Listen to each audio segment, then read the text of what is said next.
Welcome to IPS finance show. இன்னைக்கு சந்தை எப்படி இருந்துச்சு அப்படிங்கறத முதல்ல பாத்திரலாம். சென்செக்ஸ் 1078 புள்ளிகள் உயர்ந்து 77,984 முடிஞ்சிருக்கு. நிப்டி 307 புள்ளிகள் உயர்ந்து 23,658 முடிஞ்சிருக்கு. இன்னைக்கு சந்தை எப்படி இருந்துச்சு, இதுக்கப்புறம் எப்படி இருக்கும் அப்படிங்கறத பத்தி நம்ம பொருளாதார விமர்சகர் நாகப்பன் சார்ட்ட கேட்டு தெரிஞ்சுக்கலாம். வாங்க சார். வணக்கம், எப்படி இருக்கீங்க சார்? வணக்கம் வெங்கடேஷ், நீங்க எப்படி இருக்கீங்க? நல்லா இருக்கேன் சார். போன வாரம் ஃபுல்லா ஒரு கிரீனிஷ் ட்ரெண்ட்ல முடிஞ்சது. இந்த வாரம் எப்படி இருக்கும் அப்படிங்கிற எதிர்பார்ப்பு எல்லாருக்கும் எழுந்திருக்கு சார். எப்படி சார் இருக்கும் இந்த வாரம்? மார்க்கெட் நிச்சயமா நல்லா இருக்குங்கிறதுக்கான அறிகுறி எல்லாம் தெரியுது. ஏன்னா நம்முடைய பொருளாதாரம் வலுவா இருக்க மாதிரி தெரியுது. அதற்கான அறிகுறி எங்க தெரியுதுன்னு பாத்தீங்கன்னா, சம்பளம் எல்லாம் ஏத்தி இருக்காங்க. நீங்க பாத்தீங்களான்னு தெரியல. எங்க சார்? எங்களுக்கு எல்லாம் எதுவும் ஏத்தலையே சார். நீங்க பாராளுமன்ற உறுப்பினரா? ஐயோ, அப்படி வரீங்களா சார்? Okay okay. இல்ல சார், நாங்க பாராளுமன்ற உறுப்பினருக்கு ஓட்டு போட்டோங்க சார். அப்ப கிடையாது, செல்லாது.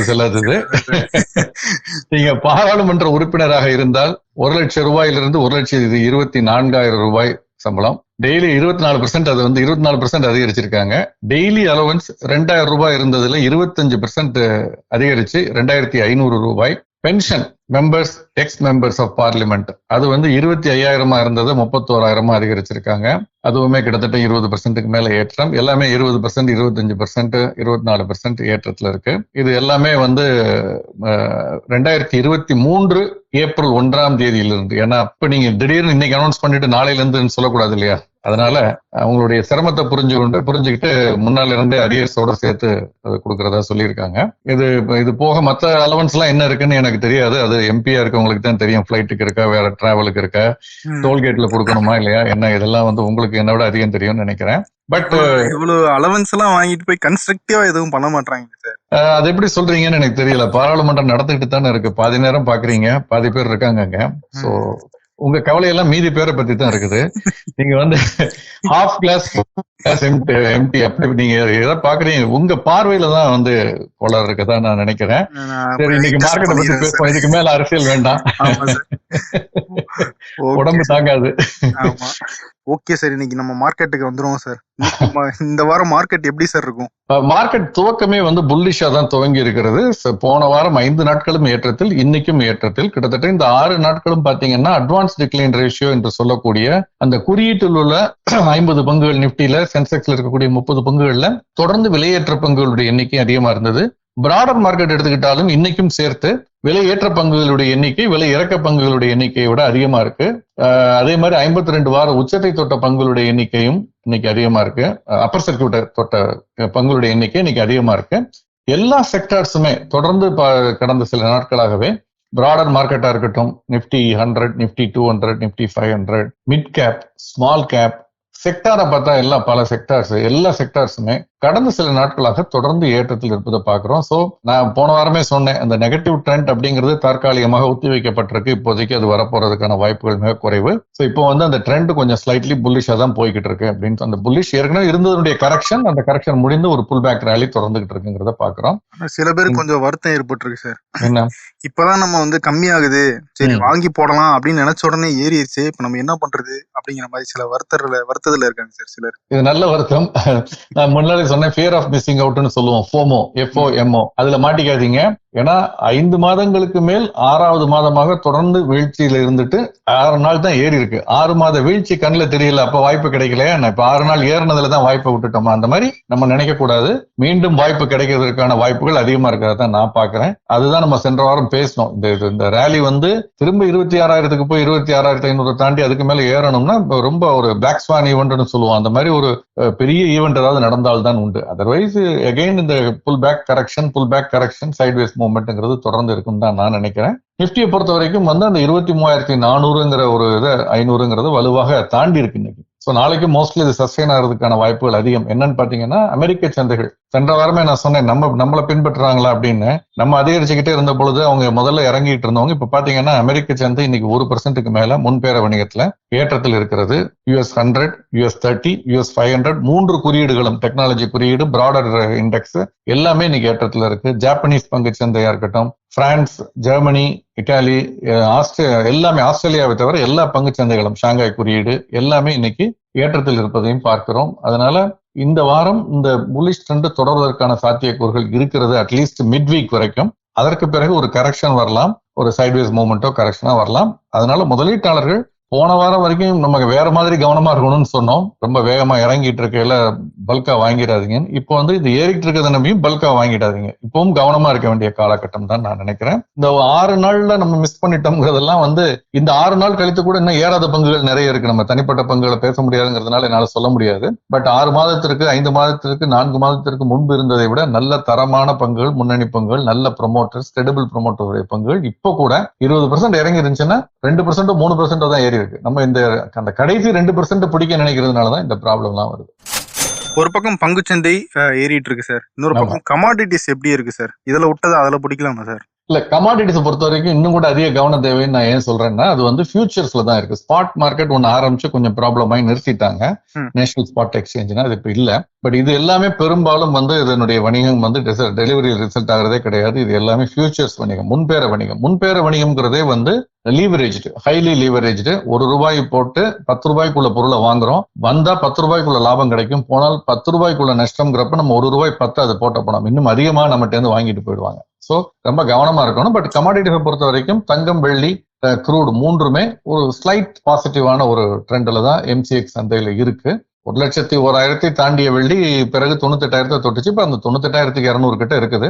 தங்கம் கூட 90,000 தாண்டியது, இப்ப 88,000 கீழே தான் இருக்கு. But slightly positive. கச்சா எண்ணெய் இன்னும் 6,000 தாண்டல, 5,900 கிட்ட தான் இருக்கு. சோ இறங்குனதுல ஒரு ஏற்றம் அப்படிங்கறத தான் பாக்குறேன். சர்வதேச சந்தைகளிலும் அதே தான். கச்சா எண்ணெய் $69 கீழே தான் இருக்கு. தங்கம் $3,000 மேல இருக்குது, பாசிட்டிவான விஷயம். ஆனால் வெள்ளி $34 இன்னும் தாண்டல. ஸோ அதனுடைய அந்த ஒரு அக்ரெசிவ் புல்லிஷ்னஸ்ங்கிறது வெளியில நிறைய பேர் தொடர்ந்து சொல்லிட்டு இருக்காங்க. பட் இன்னும் அதுல ஆரம்பிக்கலன்னு தான் நான் நினைக்கிறேன். பட் கிரிப்டோ பிட்காயின் குறிப்பாக 80,000 வரைக்கும் வந்தது சென்ற மாதம். இப்ப பாத்தீங்கன்னா 88,000 நோக்கி போய்கிட்டு இருக்கிறத நம்ம மெல்ல மெல்ல பார்க்க முடிகிறது.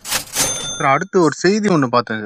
இந்த எம்எஸ்எம்இஸ் எல்லாம் வந்து ட்ரெட்ஸ் அப்படிங்கிற அந்த போர்ட்டல்ல வந்து ரெஜிஸ்டர் பண்ணிருக்கணும் அப்படின்னு சொல்லி ஒரு டெட்லைன் கொடுத்திருக்காங்க மத்திய அரசு. அது ட்ரெட்ஸ்னா என்ன சார், ஏன் ரெஜிஸ்டர் பண்ண சொல்றாங்க? இப்போ நம்ம என்எஸ்சி, பிஎஸ்சி, எம்சிஎக்ஸ் மாதிரி ட்ரெட்ஸும் ஒரு பிளாட்ஃபார்ம். என்ன என்எஸ்சி, பிஎஸ்சிங்கிறது ஸ்டாக்ஸுக்கு, கரன்சிக்கு, அல்லது எம்சிஎக்ஸ்ங்கிறது கமாடிட்டிக்கு. என்எஸ்சிலையும் கமாடிட்டி இருக்கு, அந்த மாதிரியான ஒரு ப்ராடக்ட்டுக்கு உள்ளது. இந்த ட்ரெட்ஸ்ங்கிற பிளாட்ஃபார்ம் வந்து ஆன்லைன் பிளாட்ஃபார்ம். எதுக்குன்னா ட்ரேட் ரிசீவபிள்ஸ் டிஸ்கவுண்டிங் சிஸ்டம் அப்படிங்கிறதோட ஷார்ட் ஃபார்ம் தான் ட்ரெட்ஸ். திரும்பவும் சொல்றேன், ட்ரேட் ரிசீவபிள்ஸ் டிஸ்கவுண்டிங் சிஸ்டம், அதுதான் ட்ரெட்ஸ். TREDS பிளாட்ஃபார்ம்னு சொல்றாங்க. இந்த மாதிரி 3 பிளாட்ஃபார்ம் இந்தியாவில் இருக்கு. அவங்க வந்து எம்எஸ்எம்இ மினிஸ்ட்ரி வந்து அவங்களோட அக்ரிமெண்ட் போட்டிருக்காங்க. M1 exchange, invoice mart, receivables exchange of India, RXIL ஒன்று இருக்கு. ஸோ இந்த M1 எக்ஸ்சேஞ்ச் அல்லது இன்வாய்ஸ் மார்ட் அல்லது ரிசீவபிள்ஸ் எக்ஸ்சேஞ்ச் ஆஃப் இந்தியான்னு சொல்லக்கூடிய RXIL, இந்த மூன்றுலையும் இதுதான் ட்ரெட்ஸ் இருக்கு. இது என்ன பண்றாங்க அப்படின்னா, எம்எஸ்எம்இஸ் அவங்களுக்கு உள்ள சட்டத்திட்டங்கள் படி, அந்த ஆக்ட் படி வந்து அவங்க சப்ளை பண்ற பொருட்களுக்கு அவங்கள்ட்ட வாங்கினவங்க 45 நாட்களுக்குள் பேமெண்ட் கொடுக்கணும்னு இருக்கு. ஜிஎஸ்டி உள்ளிட்ட பல இதை கிளைம் பண்றதுக்கு அது அவசியம்னு சொல்லியிருக்காங்க மத்திய அரசு. இருந்தாலும் நிறைய பேர் அதை பண்றது இல்லைங்கிற குற்றச்சாட்டு இருக்கு. பட் 45 நாட்களுக்குள் பேமெண்ட் பண்ணணும்னு, குறிப்பாக சிபிஎஸ்இன்னு சொல்லக்கூடிய central public sector enterprises. So இப்ப அப்படி அவங்க என்ன பண்ணுவாங்கன்னா, அதுக்குள்ளே பணம் வேணும். 45 நாட்களுக்குள்ள அவங்களுக்கு பணம் வேணும்னா, எம்எஸ்எம்இஸ்க்கு இன்னைக்கு மிகப்பெரிய ப்ராப்ளம் என்னன்னா, வங்கிகள்ல பணம் என்னதான் அவங்களுக்கான ஸ்பெஷல் ஸ்கீம்ஸ் கொண்டு வந்தாலும் அவர்களுடைய தேவை முழுமையும் பூர்த்தி செய்யக்கூடிய அளவுக்கு உடனடியாக ஒர்க்கிங் கேபிட்டலோ கேஷ் ஃப்ளோவோ கிடைக்கிறதுல சிக்கல் இருக்கிறது. அப்ப இவங்க இந்த பணத்தை வேற பொருளை சப்ளை பண்ணிட்டு பணம் வரலைன்னு பிளாக் ஆயிருந்தா கஷ்டம் இருக்கும் இல்லையா? அப்ப அவர்களுக்கு அந்த பணத்தை உடனடியாக கொடுப்பதற்கு வேறு ஒரு மெத்தடை ஏற்பாடு பண்ணிருக்காங்க. அதுதான் இந்த ட்ரெட்ஸ். இதுல வந்து இந்த பொருளை சப்ளை பண்ற எம்எஸ்எம்இ தங்களை பதிவு செய்து கொள்வார்கள். அதே மாதிரி இந்த பொருளை வாங்குறாங்கல்ல சிபிஎஸ்இஸோ மற்ற நிறுவனங்களோ, அவங்க வந்து அவங்களையும் பதிவு செய்து கொள்வார்கள். இதுல சிபிஎஸ்இஸ் வந்து 500 கோடிக்கு மேல வாங்குறவங்க கட்டாயம் பதிவு செய்து கொள்ளணும்னு ஏற்கனவே இருக்கு. இப்ப எல்லாரையும் பதிவு செய்து கொள்ள சொல்கிறார்கள். அதே மாதிரி எம்எஸ்எம்இஸ் வந்து ஒரு ஆண்டுக்கு 250 கோடிக்கு மேல டர்ன் ஓவர் இருக்கவங்க மார்ச் 31க்குள் தங்களை கட்டாயம் பதிவு செய்து கொள்ள வேண்டும்னு சொல்லியிருக்காங்க. ஏன் கட்டாயப்படுத்தினது? அதாவது இது வந்து ஆப்ஷனலா தான் இருக்கணும். பட் ஆனால் ஆப்ஷனலா சொன்னா நிறைய பேருக்கு இது புரியறது இல்லை, தெரியறது இல்லை. இதனுடைய இம்பார்ட்டன்ஸ் தெரியல, முக்கியத்துவம் தெரியாம இது சிஸ்டத்துக்கு வெளியே இருக்காங்க. இப்ப மார்ச் 31க்குள் இந்த உதயம் அந்த ரெஜிஸ்ட்ரேஷன் பெற்றவங்க இதுல போய் பதிவு செய்து கொண்டால் இதுல என்ன அனுகூலம், என்ன இது எப்படி ஃபங்க்ஷன் பண்ணுதுங்கிறது உங்களுக்கு நான் சொல்றேன். இதுல வந்து பதிவு செய்து கொண்ட ஒரு நிறுவனம், ஒரு எம்எஸ்எம்இ இன்னொரு நிறுவனத்துக்கு பொருள் சப்ளை பண்ணுது. ஒரு ₹1 கோடி சப்ளை பண்றாங்கன்னு வச்சுக்கோங்க. சப்ளை பண்ணிட்டு அந்த இன்வாய்ஸை ரைஸ் பண்ணுவாங்க. அந்த இன்வாய்ஸை ரைஸ் பண்ண உடனே அந்த இன்வாய்ஸை வந்து இந்த இதுல அப்லோட் பண்ணணும், இந்த ட்ரெட்ஸ் பிளாட்ஃபார்ம்ல அப்லோட் பண்ணணும். ட்ரெட்ஸ் பிளாட்ஃபார்ம்ல வந்து இன்வாய்ஸ் அப்லோட் பண்ண உடனே அவங்க அந்த வெரிஃபை பண்ணுவாங்க. யாரு? இந்த ட்ரெட்ஸ் பிளாட்ஃபார்ம் இருக்கு இல்லையா, ஆமா சார். RXIL அல்லது அவங்க வந்து வெரிஃபை பண்ணுவாங்க இன்வாய்ஸ் கரெக்டா, இது மாதிரி பொருள் உங்களுக்கு சப்ளை பண்ணிருக்காங்களா, நீங்க வாங்கியிருக்கீங்களா, இது கரெக்டா, இந்த வேல்யூ எல்லாம் கரெக்டானு வாங்கினவங்கள்ட்டையும் கிராஸ் செக் பண்ணிடுவாங்க. பண்ணிட்டு இதை அப்லோட் பண்ணி கரெக்ட் பண்ணி இது ஆத்தென்டிகேட் பண்ணுவாங்க. அதற்கப்புறமா என்ன சொல்லுவாங்கன்னா, இந்த பொருளை இவ்வளவு 1 கோடி ரூபாய்க்கு ஒருத்தர் சப்ளை பண்ணிருக்காரு, இந்த பில்லு டிஸ்கவுண்டிங் அவைலபிளா இருக்கு, யாராவது பணம் வச்சிருந்தா இவங்களுக்கு கொடுங்க அப்படின்னு. என்னன்னா வட்டிக்கு பணம் கொடுக்குற மாதிரி வச்சுக்கோங்களேன், டிஸ்கவுண்ட் பண்ணி 1 கோடிக்கு சப்ளை பண்ணிருக்கத இவர் என்ன பண்ணுவாரு, 1.5 மாசம் கழிச்சு எனக்கு 1 கோடி கிடைக்கும், ஆனால் இன்னைக்கே எனக்கு நீங்க 99 லட்சம் ரூபாய் கொடுத்தா கூட நான் வாங்கிக்க ரெடி, அல்லது 99,50,000 ரூபாய் கொடுத்தா கூட வாங்கிக்க ரெடி அப்படின்னு இவர் சொல்லுவாரு. அதே மாதிரி அந்த பொருளை வாங்கினவர் சொல்லுவாரா சார்? இல்ல, பொருளை வாங்கினவர் வந்து கொடுக்கணும் பணம். ஆனா அவர் 45 நாட்கள் கழிச்சு தான் கொடுக்க போறாரு. அதுதான் அவங்களுடைய டேர்ம்ஸ் படி இருக்குன்னு வச்சுக்கோங்க, அல்லது 30 நாட்கள் கழித்துன்னு வச்சுக்கோங்களேன். பட் அதுக்குள்ள இவருக்கு பணம் வேணுங்கிறப்ப இவர் என்ன சொல்றாரு, நான் இந்த பொருளை இன்னாருக்கு சப்ளை பண்ணிருக்கேன், BHELக்கு நான் 1 கோடிக்கு சப்ளை பண்ணிருக்கேன், பேமெண்ட் 1 மாசம் கழிச்சு வரும், 1.5 மாசம் கழிச்சு வரும், ஆனா எனக்கு இப்போ ஒர்க்கிங் கேபிட்டலுக்கு பணம் வேண்டி இருக்கு, இந்த பில்லுக்கு எகென்ஸ்டா எனக்கு நீங்க பணம் கொடுங்க அப்படின்னு. கடனா இல்ல, அந்த பில்லை உங்கள்ட்ட வித்துறேன், அந்த பில்லை நீங்க அவங்கள்ட்ட பணத்தை வர்ற பணத்தை நீங்க வாங்கிங்க அப்படின்னு சொல்லிட்டு. இப்ப இந்த ஃபண்ட் பண்ற நிறுவனங்கள் வந்து அவங்கள்ட்ட ஏற்கனவே பணம் நிறைய இருக்கும், வங்கியில போட்டா 6% 7% கிடைக்கும், அதை விட இதுல கூட கிடைக்கலாம், ஆண்டுக்கு நான் சொல்றது கிடைக்கும்னு சொல்லி இங்க வந்து அவங்க என்ன சொல்லுவாங்க, 1 கோடி ரூபாய் பில்லை நான் வாங்கிக்கிறேன், 99 லட்சத்துக்கு நான் வாங்கிக்கிறேன்னு சொல்லுவாரு. இன்னொருத்தர் வந்து சொல்லலாம், இல்ல நான் 99,10,000 தர்றேன் உனக்கு அப்படின்னு சொல்லுவாரு. இதுல ஹையஸ்ட் பிட்டர் யாரோ அவர்கிட்ட இருந்து பணத்தை வாங்கி இந்த எக்ஸ்சேஞ்ச் என்ன பண்ணுவாங்கன்னா இவங்களுக்கு கொடுத்துருவாங்க. யாரு, பொருளை சப்ளை பண்றவருக்கு கொடுத்துருவாங்க. 99,10,000 10,000 வாங்கி அதுக்கு ஒரு சிறு கட்டணத்தை எடுத்துக்கிட்டு பணத்தை கொடுத்துருவாங்க. அந்த பில்ல இவங்க பேருக்கு மாத்திடுவாங்க இன்வாய்ஸ். அதாவது இன்வாய்ஸே மாத்துறது இல்ல, அதற்குள்ள உரிமை, அந்த பணத்தை பெறும் உரிமையை யார் பணம் கொடுத்தாரோ அவர் பேருக்கு. அதுதான் அந்த கேரண்டியை தான் இவங்க 3 பேரும் சேர்ந்து ஒப்பந்தம் போட்டுக்கிறாங்க. யாரு, 4 பேர். இத வந்து பொருளை சப்ளை பண்ணவரு, பொருளை வாங்கினவரு, இந்த பணத்தை கொடுக்கிறாரு பாருங்க 2 பேருக்கு நடுவுல அவரு, இந்த எக்ஸ்சேஞ்ச், இந்த 4 பேரும் சேர்ந்து நம்ம எப்படி ஒரு பங்கு சந்தையில ஒரு பங்கை பட்டியலிடும் பொழுது ஒரு லிஸ்டிங் அக்ரிமெண்ட் இருக்கு இல்லையா, நான் 3 மாதத்துக்கு ஒரு முறை காலாண்டு அறிக்கையை சமர்ப்பிப்பேன் அப்படின்னு சொல்லி ஒரு உறுதி கொடுக்குறாங்க. 50க்கு மேற்பட்ட கண்டிஷன்ஸ் இருக்கு லிஸ்டிங் அக்ரிமெண்ட்ல. அது மாதிரியா இவங்க வந்து அது 4 பேரும் ஒரு ஒப்பந்தத்துக்கு வர்றாங்க, இந்த பில்லை நான் ஹானர் பண்ணுவேன், இது இவ்வளவு வட்டி ஒப்புத்துக்கொண்டால் வட்டி அந்த இதை டிஸ்கவுண்ட் பண்ணி நான் கொடுக்க ரெடி அப்படின்னு சொல்லுவாங்க. அப்ப இந்த 40வது நாள் அல்லது 30வது நாள் அன்னைக்கு என்ன ஆகும்னா, இந்த பொருளை வாங்கின நிறுவனம், உதாரணத்திற்கு BHEL வச்சுக்கோங்க, 1 கோடி ரூபாய் ரிலீஸ் பண்ணுவாங்க. அந்த 1 கோடி ரூபாயில 99,10,000 இந்த யார் பணம் கொடுத்தாரோ அவருக்கு அந்த 1 கோடியும் போயிடும். ஆனா அவருடைய அடக்க விலை என்ன, அந்த டிஸ்கவுண்ட் பண்ணி வாங்கினப்ப 99,10,000 தான். இந்த 90,000 அவருக்கு லாபம், வட்டிக்கு பதில் இது அவருக்கு கிடைக்குது. சோ இதுல 3 பேருக்கும் பலன். பணத்தை சும்மா பேங்க்ல வச்சிருக்கேன், பேங்க்ல போட்டா வட்டி குறைவா இருக்கு, நான் இங்க கொஞ்சம் கூடுதலா கொடுக்குறேன்னு நினைக்கிறவருக்கு வட்டி கிடைக்குது. எனக்கு பொருளை கொடுத்துட்டு பேங்க்ல கொடுத்தா டிஸ்கவுண்ட் பண்ணி வாங்கிக்க மாட்டேங்கிறாங்க, இங்க கொடுத்தா உடனே வாங்கிக்கிறாங்கன்னு சொல்லி MSMEக்கு கேஷ் ஃப்ளோ இம்ப்ரூவ் ஆகுது. இந்த CPSU அல்லது இந்த பொருளை வாங்கின நிறுவனத்திற்கும் பாத்தீங்கன்னா இதுல என்னன்னா உடனடியாக பணத்தை ரிலீஸ் பண்ண வேண்டாம், 45வது நாளோ 30வது நாளோ அவங்க அக்ரிமெண்ட் படி ரிலீஸ் பண்ணலாம். சோ இந்த மாதிரியான ஒரு 3 பேருக்கு வின் வின் சிச்சுவேஷன். இதை சூப்பர்வைஸ் பண்ணி நெறிமுறைப்படுத்தி நடத்தக்கூடிய அமைப்பாக அந்த ட்ரெட்ஸ்ங்கிற அந்த எக்ஸ்சேஞ்சுங்கிறது இருக்கு. சோ இது வந்து ரொம்ப ஒரு MSMEஸ்க்கு ரொம்ப பலனுள்ள ஒரு விஷயமாக பார்க்கப்படுகிறது. ஆஸ் ஆஃப் நவ் லிக்விடிட்டி கொஞ்சம் கம்மி, அதனாலதான் இப்ப இந்த கம்பல் பண்ணி இது எல்லாரும் ரெஜிஸ்டர் பண்ணிட்டா நிறைய பேர் இதுல வரும் பொழுது. ஏன்னா எந்த சந்தையுமே பாத்தீங்கன்னா எப்ப அதுல வந்து நிறைய லிக்விடிட்டி வரும்னா, வாங்குவோரும் விற்போரும், பணம் சப்ளை பண்றவங்க, பொருள் சப்ளை பண்றவங்க, பொருள் வாங்குறவங்க, இவங்களுடைய எண்ணிக்கை அங்க அதிகமா இருக்கணும். அப்பதான் அதனுடைய வட்டி குறையும், அதனுடைய காஸ்ட் ஆஃப் ஃபண்ட்ஸ் குறையும், நிறைய பேர் உள்ள வருவாங்க. சோ அதுக்கான முயற்சியா தான் நான் அதை பாக்குறேன். நிச்சயமா அது நல்ல விஷயம். MSMEs தவறாமல் இதை வந்து மறக்காம இதுல பதிவு செய்து கொள்ளணும். மார்ச் 31 கொடுத்திருக்காங்க, டேட் எக்ஸ்டெண்ட் பண்ணுவாங்கன்னு நம்பி எல்லாம் இருக்காதீங்க. பண்ணலாம் பண்ணாம போலாம் எனக்கு தெரியல, பட் உங்க நல்லதுக்கு இப்ப நீங்க பண்ணிடுறது நல்லதுன்னு நான் நினைக்கிறேன். இதை வந்து இந்த உதயம் போர்ட்டலோட இன்டெகிரேட் பண்ணிருக்காங்க. உதயம்னு நீங்க MSMEல இருக்கவங்களுக்கு தெரியும், அதை ரெஜிஸ்டர் பண்ணிருப்பாங்க. அவங்க அந்த போர்ட்டலோட இன்டெகிரேட் பண்ணிருக்கு. 2015 இருந்து கடந்த 10 ஆண்டுகளாக செயல்பட்டு வருகிறது. நல்ல ஒரு விஷயமா நான் அதை பாக்குறேன். இது நல்ல ஐடியாவே இருக்கே சார். இதுல வந்து ஃபண்ட் ஹவுசஸ் மட்டும் தான் பணம் கொடுக்க முடியுமா, இல்ல இண்டிவிஜுவல்ஸும் கொடுக்கலாமா சார்? எனக்கு தெரிந்த வரைக்கும் வந்து not an expert in this, but நான் RXIL அவங்க அதிகாரிகளோடு நான் கலந்து பேசியிருக்கேன் சில ஆண்டுகளுக்கு முன்பு. இதுல வந்து நிறுவனங்கள் தான், தனி நபர்லாம் இல்ல, நிறுவனங்கள் தான் பங்கு பெற முடியும். பெரும்பாலும் இது வந்து பொருளை விற்கிறவங்க, வாங்குறவங்க, அதுல ஈடுபட்டிருக்கிறவங்கள கேஷ் சர்ப்ளஸா வச்சிருக்கவங்க, இந்த மாதிரி ஆட்கள் தான் அதுல வந்து பெரும்பாலும் இருக்கு. சார் அடுத்ததா இந்த லிஸ்டிங்ஸ் பத்தி ஏதாவது அப்டேட்ஸ் இருக்கா சார்? நிச்சயமா இருக்கு, முக்கியமான அப்டேட் இருக்கு. சென்ற வாரம் பார்த்தோம், பிரதீப் பரிவாஹன் அப்படிங்கிற ஒரு புதிய பங்கு வெளியீடு வந்தது. அது இன்னைக்கு வந்து பங்கு சந்தையில் பட்டியலிடப்பட்டது 20% விலை குறைவாக, டிஸ்கவுண்ட்ல. ஒரு வாரம் பொறுத்திருந்தா 20% மிச்சம் பண்ணிருக்கலாம் அதுல விண்ணப்பிக்காம அப்படிங்கிற லெவல்ல இருக்கு. இது பிஎஸ்சியில கிட்டத்தட்ட 24% வரைக்கும் கூட போனதை பார்த்தோம். 75 ரூபாய்க்கு கீழே வந்தது. சோ இது ஒரு பங்கு. இது முடிவடையும் பொழுது 82 ரூபாய் 32 காசு முடிஞ்சது. 16% குறைவாக முடிவடைந்தது அப்படின்னு பார்த்தோம். அதே மாதிரி இன்னொரு பங்கு டிவைன் ஹீரா ஜுவல்லர்ஸ் அப்படிங்கிறது, இதுவுமே சென்ற வாரம் பங்கு வெளியிட்டு இருந்தாங்க. இன்னைக்கு பங்கு சந்தையில் பட்டியலிடப்பட்டது. வெளியிடப்பட்ட விலை 90க்கு தான் பட்டியலிடப்பட்டது. பிறகு முடிவடையும் பொழுது 85 ரூபாய் 50 பைசா அப்படிங்கிற அளவுல தான் முடிவடைஞ்சிருக்கு. சோ ஒரு ஐபிஓ என்ன லெவல்ல இப்ப இருக்கு அப்படிங்கிறது நமக்கு தெளிவா தெரியுது. இருந்த போதிலும் இதுலயும் தைரியமா ஐபிஓ வந்துகிட்டு இருக்காங்க. இன்னைக்கு பாத்தீங்கன்னா 3 ஐபிஓ, அதுல குறிப்பா ஒரு ஐபிஓ இன்னைக்கு முடிவடைகிறது, இன்னொன்னு 2 நாளைக்கு முடிவடைகிறது. இன்னைக்கு முடிவடைகிறது கிராண்ட் கான்டினென்ட் ஹோட்டல்ஸ்ங்கிற ஐபிஓ. இப்போ வரைக்கும் நம்ம பேசிக் கொண்டிருக்கக்கூடிய இந்த மதியத்திற்கு மேலான மாலை பொழுது பாத்தீங்கன்னா 0.67%, அதாவது 67% தான் அவங்களுக்கு விண்ணப்பம் வந்திருக்கு, விண்ணப்ப படிவம். சோ அது எப்படி ஆகும், அண்டர் ரைட்டர்ஸுடைய பொறுப்பு எப்படி எடுத்துக்கிறாங்க என்னங்கிறத பார்க்கணும். ஆக்டிவ் இன்ஃப்ராஸ்ட்ரக்சர்ஸ்ங்கிற ஐபிஓ 27% தான் விண்ணப்ப படிவங்கள் வந்திருக்கு. நாளைக்கு முடிவடைகிறது. 600 குறைந்தபட்ச லாட் சைஸ், 178 181 ரூபான்னு வச்சிருக்காங்க. அதே மாதிரி ரேபிட் ஃபிளீட் மேனேஜ்மெண்ட் சர்வீசஸ்ங்கிற ஐபிஓ நாளை முடிவடைகிறது. 183 100 ரூபாய் விலைப்பட்டியல். இதுவும் 600 குறைந்தபட்ச 600 பங்குகள் முதலீடு பண்ணணும். 43 கோடி தான் அவங்க கேட்கறாங்க. பட் அது கூட வருமாங்கிறது தெரியல. ஏன்னா 9% தான் அப்ளிகேஷன் வந்திருக்குது இவங்களுக்கு. இது ரெண்டுமே நாளை நம்ம காத்திருந்து பார்க்க வேண்டிய ரெஸ்பான்ஸ் எப்படி இருக்குன்னு பார்க்கணும். ஆனா ஒரு விஷயம் வெங்கடேஷ், சொல்லுங்க சார். இந்த புதிய பங்கு வெளியீடுகள் இப்படி இருக்கக்கூடிய ஒரு சூழல்ல கூட இப்போ வந்திருக்கக்கூடிய ஒரு தகவல் என்னன்னா, மியூச்சுவல் ஃபண்ட் என்எஃப்ஓனா நியூ ஃபண்ட் ஆஃபர்ஸ்.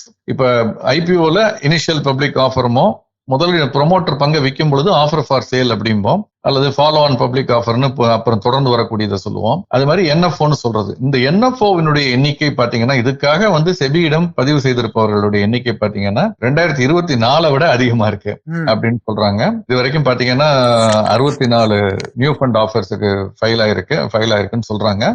சென்ற ஆண்டு 32 தான். அப்படியே 2 மடங்காக ஆகியிருக்கு. இது ஒரு விதத்துல நம்பிக்கை அளிப்பதாக இருக்கு. இவங்கெல்லாம் ஏதோ ஒரு நம்பிக்கையின் அடிப்படையில இவங்கெல்லாம் நிறைய ரிசர்ச் பண்ணிருப்பாங்க, சந்தையை அலசி ஆராய்ந்திருப்பார்கள், முதலீட்டாளருடைய மூட ஆராய்ஞ்சுதான் இதெல்லாம் பண்ணுவாங்க. சோ அப்ப அவங்க ஏதோ ஒரு பாசிட்டிவா எதிர்பார்க்கிற மாதிரி தான் தெரிகிறது. ஆனா எதனாலன்னு மெயினா பாத்தீங்கன்னா, எல்லாமே இதுல பெரும்பாலும் இண்டெக்ஸ் ஃபண்ட், அமெரிக்கா மாதிரி மற்ற வளர்ந்த நாடுகள் இருக்க மாதிரி பெரும்பாலான முதலீட்டாளர்கள் இந்த இண்டெக்ஸ் ஃபண்டை நோக்கி இந்த மாதிரியான பாதுகாப்பான முதலீடாக கருதி கம்பேரிட்டிவ்லி நிப்டி மாதிரியான ETF அதன் அடிப்படையில் இருக்கிறதுல போவாங்கன்னு நம்பி வர்றாங்கன்னு நினைக்கிறேன். இண்டெக்ஸ் ஃபண்டும் எக்ஸ்சேஞ்ச் ட்ரேடட் ஃபண்டும் வரும். 21 fund index fund, 15 fund ETF இது வரைக்கும் ஃபைல் பண்ணியிருக்கதா சொல்லப்படுகிறது. பொறுத்திருந்து பார்க்கலாம். ஒருவேளை மார்க்கெட் லோவா இருக்கும்போது வந்துச்சுன்னா நம்ம அடுத்தடுத்த இன்க்ரீஸ் காட்டலாம், வளர்ச்சி காட்டலாம் அப்படிங்கிற நம்பிக்கையில முதலீட்டாளர்கள் வருவாங்கன்னு நம்புறாங்களா சார்? அப்படித்தான் நான் இதை பாக்குறேன். முன்னால அந்த மாதிரி நடந்தது இல்லை. இது நல்ல விஷயம். ஏன்னா முன்னால எல்லாம் எப்படின்னா, சந்தை ரொம்ப அதிகரிக்கும் பொழுது அதிக எண்ணிக்கையில என்ன போகிறோம், ஐபிஓ வந்ததுல அந்த மாதிரி அதிக எண்ணிக்கையில, சந்தை இறங்கும் பொழுது இதனுடைய எண்ணிக்கை குறையும், வரவே கூட வராது. ஆனால் அதையும் மீறி இப்ப வருதுன்னா இது ஒரு நல்ல ஆட்டிடியூடா பாக்குறேன். இந்த மாதிரி சந்தை இறங்கி இருக்கக்கூடிய ஒரு காலகட்டத்துல முதலீட்டாளர்களுக்கு நம்பிக்கையை விதைத்து உங்களை முதலீடு செய்ய வைத்து ஒரு நல்ல லாபத்தையோ ஆதாயத்தையோ காட்ட முடியும் நம்பிக்கையில வர்றதுங்கிறத நல்ல விஷயமா இருக்க முடியுமே தவிர, ஏன்னா முதலீட்டாளருடைய ஒரு இன்ட்ரெஸ்டும் மியூச்சுவல் ஃபண்டோட இன்ட்ரெஸ்டும் ஒரே மாதிரி இருக்கணும். பங்கு சந்தை ஏறும் போதெல்லாம் நீ ஈஸியா அப்ளை பண்ணி கன்வின்ஸ் பண்ணிட முடியும் உங்களை. அதனால நான் என்ன வர்றேன், இறங்கும் போது உங்களை கன்வின்ஸே பண்றது கஷ்டம், நீங்க பயப்படுவீங்க, அதனால நான் வரமாட்டேன்னு இருக்கிறது சரியான அணுகுமுறையா இருக்காது. அதை மாற்றிக்கொண்டு இருக்கிறாங்க. முதலீட்டாளரும் அவருடைய பார்வையை மாத்திக்கிட்டு இருக்கிறத பாக்குறேன். 6 மாதங்களாக தொடர்ந்து சந்தை இறக்கத்துல கூட பெரிய ஒரு நெகட்டிவ் இது வர மாதிரியான ஒரு போக்கு இருந்த காலகட்டத்துல சந்தை ரெக்கவர் ஆயிடுச்சு. சோ முதலீட்டாளர்களும் பக்குவப்பட்டிருக்கிறார்கள் நான் பாக்குறேன். ஒரு லேர்னிங் ஸ்டேஜ்ல இருக்காங்க போல இருக்கு சார் எல்லாரும். இது ஒரு நல்ல லேர்னிங் நடந்திருக்கும். 2020க்கு பிறகு பங்கு சந்தையில் வந்தவர்களுக்கு இந்த காலகட்டம் ஒரு நல்ல ஒரு லேர்னிங் பீரியடா நிச்சயமா இருந்திருக்கும் நான் நினைக்கிறேன். சார் அடுத்ததா கரன்சி எப்படி சார் இருக்கு, ரெக்கவர் ஆயிருக்கா? தொடர்ந்து நல்ல செய்தி தான். டாலருடைய மதிப்புல பெரிய மாற்றங்கள் இல்லாத போதும், சர்வதேச சந்தையில பெரிய மாற்றங்கள் இல்லாத போதும், டாலருக்கு நிகரான ரூபாயினுடைய மதிப்பு தொடர்ந்து உயர்ந்து கொண்டிருப்பதை கடந்த ஒரு வாரமாக பார்த்துக்கிட்டு இருக்கோம். நம்முடைய சந்தை ஒரு பக்கம் உயர்ந்து கொண்டிருப்பதற்கும் இதுக்கும் லிங்க் இருக்கலாம். ஒருவேளை பணம் பெரிய அளவுல அமெரிக்க டாலர் இந்தியாவுக்குள் வருகிறதா அப்படிங்கிற ஒரு எண்ணம் எழுகிறது. ஏன்னா FISம் வாங்க ஆரம்பிச்சிருக்காங்க. அந்த டாலர் வரத்து காரணமாக கூட இருக்கலாம். 85 ரூபாய் 60 பைசா 40 பைசா டாலருடைய மதிப்பு வீழ்ச்சி அடைந்திருக்கிறது. கிட்டத்தட்ட 0.5% இறங்கி 85 ரூபாய் 60 பைசா என முன்பேற வணிகத்துல நடப்பு மாத ஒப்பந்தம், நாளை மறுநாள் முதிர்வடையக்கூடிய ஒப்பந்தம் இந்த ரேட்ல நடந்துகிட்டு இருக்கு. இது ஒரு கட்டத்துல 87 தாண்டியதெல்லாம் பார்த்தோம். நம்ம 87 ரூபாய் 50 பைசா வரைக்கும் போனது. கிட்டத்தட்ட அங்க இருந்து 2 ரூபாய்க்கு கிட்டத்தட்ட 2 ரூபாய் வந்து இறங்கி இருக்கிறத பார்க்கிறோம். அதாவது ரூபாயினுடைய மதிப்பு உயர்ந்திருக்கிறதையும் பார்க்கிறோம். சோ இது ஒரு இப்போதைக்கு ஒரு அரசாங்கத்திற்கு ஒரு ரிலீஃபா இருக்கும். ஏன்னா பணவீக்கம் மட்டுப்படுவதற்கும் இது ஓரளவு வழிவகுக்கும். Okay sir. அடுத்தது இப்போ செபியோடைய போர்ட் மீட்டிங் நீங்க நடக்கிறதா வந்து தகவல் வந்திருக்கு சார். இதனுடைய இம்பாக்ட் இந்த வாரம் எப்படி சார் இருக்கும்? நிறைய ஈஸ் ஆஃப் டூயிங் பிசினஸ்ல இந்த நிறைய கன்ஃபியூஷன்ஸ் வந்து நடுவுல வந்தது. ரிஜிஸ்டர் இன்வெஸ்ட்மெண்ட் அட்வைசர்ஸ்லாம் அவங்களுடைய RASன்னு சொல்லுவோம், ரிசர்ச் அனலிஸ்ட்னு சொல்லுவோம், அவங்களாம் அவங்களுடைய லைசன்ஸை சரண்டர் பண்றதெல்லாம் ட்வீட் பண்ணிட்டு இருந்தாங்க. ஸோ அதெல்லாம் ஏதாவது எளிமைப்படுத்தப்படலாம்ங்கிற ஒரு நம்பிக்கை இருக்கு. புதிதாக தலைவர் இந்த துஹின் காந்த பாண்டே அப்படிங்கிற ஒரு பொறுப்பேற்று முதலாக நடக்கக்கூடிய மீட்டிங், அதனால ஏதாவது பல நல்ல விஷயங்கள், பல நல்ல செய்திகள் இன்னைக்கு இருக்கக்கூடிய சந்தையினுடைய இதையும் கணக்கில் எடுத்துக்கிட்டு வரலாம் என்ற எதிர்பார்ப்பு இருக்கிறது. நம்ம பேசக்கூடிய இந்த நேரம் வரை எந்த விதமான அறிவிப்பும் வரல. பின் மாலை பொழுதுல ஏதாவது வரலாம். வந்தா நாளை அதை பற்றி, அதனுடைய தாக்கத்தை பற்றி நம்ம விவாதிப்போம். Okay sir. இன்னைக்கு நிறைய பேசியிருக்கோம் சார். நிறைய தெளிவான விளக்கங்கள் கொடுத்துருக்கீங்க சார். நாளைக்கு ஷோல உங்களை மீண்டும் சந்திக்கிறேன் சார். மீண்டும் சந்திப்போம். நன்றி சார். நன்றி. மேலும் நானே விகடன் யூடியூப் சேனல்ல வரப்போற பிசினஸ் மற்றும் பினான்ஸ் சம்பந்தமான வீடியோக்களை உடனே பார்க்க இந்த வீடியோ கீழே உள்ள சப்ஸ்கிரைப் பட்டனை கிளிக் பண்ணுங்க. அண்ட் மறக்காம அந்த பெல் ஐக்கனையும் கிளிக் பண்ணிடுங்க.